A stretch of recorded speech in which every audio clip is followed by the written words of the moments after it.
चलिए आज हम लेंगे रहीम दास जी का अगला दोहा। देखिए, कहूँ रहीम कैसे निभे बैर केर को संग, वे डोलत रस आपने उनके फाटत अंग। चलिए बात करते हैं इसके शब्दों के अर्थों के बारे में। कहू, कहू मतलब बताओ, कहो, बताओ या कहो रहीमदास जी कैसे, किस प्रकार, किस प्रकार। निभे, निभना, तालमेल बैठना। ठीक है, निभना या तालमेल बैठना। बैर, बैर का मतलब बेर का पेड़ जिसमें कांटे होते हैं। ठीक है, बेर का पेड़। केर, केर का मतलब यहां पर केले का पेड़, केले का पेड़। को, का, संग, साथ,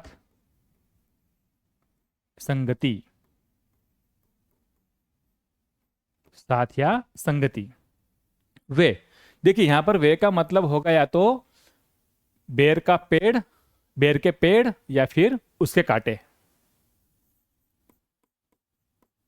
बेर के पेड़ या कांटे। ठीक है। डोलत, डोलत मतलब हिलना डुलना, झूमना।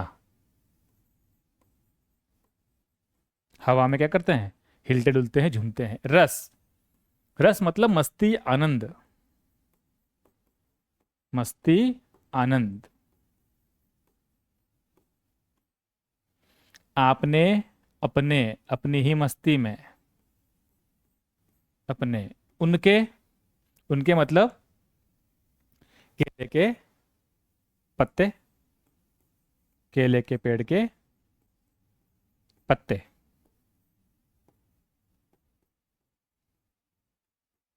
ठीक है। फाटत, फाटत मतलब फट जाना, छिन्न भिन्न हो जाना, फट जाना। ठीक है। अंग, भाग या हिस्सा, भाग या हिस्सा। ठीक है, तो ये इस दोहे के शब्दों के अर्थ एक बार देख लीजिए। देखिए, इस दोहे में रहीमदास जी कहते हैं, क्या कहते हैं कि कहिए, मुझे बताइए कि किस प्रकार एक बेर के पेड़ और केले के पेड़ का साथ या संगति निभ सकती है, उनमें तालमेल बैठ सकता है। क्यों? क्योंकि जब बेर का पेड़ या उनके कांटे अपनी ही मस्ती में झूमते हैं या हिलते डुलते हैं, तो उनके हिलने डुलने से केले के पेड़ के पत्तों के भाग या हिस्से क्या होते हैं, फट जाते हैं, छिन्न भिन्न हो जाते हैं। तो यह था इस दोहे का शाब्दिक भावार्थ। अब एक बार और देख लीजिए। रहीमदास जी कहते हैं कि भला बैर और केले का साथ कैसे निभ सकता है, दोनों एक साथ सुरक्षित कैसे रह सकते हैं। क्योंकि जब हवा चलती है तब बैर का पेड़ तो अपनी ही मस्ती में झूमता हिलता है, लेकिन उसके हिलने से जो तीखे कांटे टकराते हैं, उससे बेचारे केले के कोमल पत्ते छिन्न भिन्न होकर फट जाते हैं। ठीक है, एक बार देख लीजिए, फिर बात करते हैं इसके पीछे के गहरे संदेश के बारे में। देखिए, रहीमदास जी का यह दोहा हमें संगति के गहरे प्रभाव और संबंधों की वास्तविकता का महत्वपूर्ण संदेश देता है। रहीम जी बताते हैं कि जिन लोगों का स्वभाव, विचार और व्यवहार एक दूसरे से बिल्कुल भिन्न होते हैं, उनका साथ अधिक समय तक सुखपूर्वक टिक नहीं सकता या निभ नहीं सकता।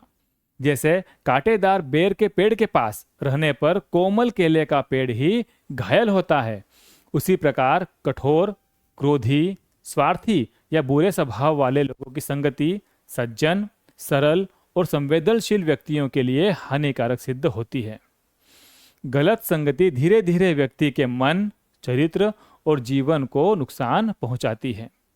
इस दोहे से हमें यह शिक्षा मिलती है कि जीवन में मित्रता और संबंध सोच समझकर बनाने चाहिए, क्योंकि अच्छी संगति व्यक्ति को ऊंचाइयों तक पहुंचाती है, जबकि बुरी संगति उसे दुख, अपमान और पतन की ओर ले जाती है। तो यह था इस दोहे के पीछे का गहरा संदेश। आशा करता हूं कि आपको पसंद आया होगा। तो मिलते हैं नेक्स्ट वीडियो में, तब तक के लिए जय श्री राम।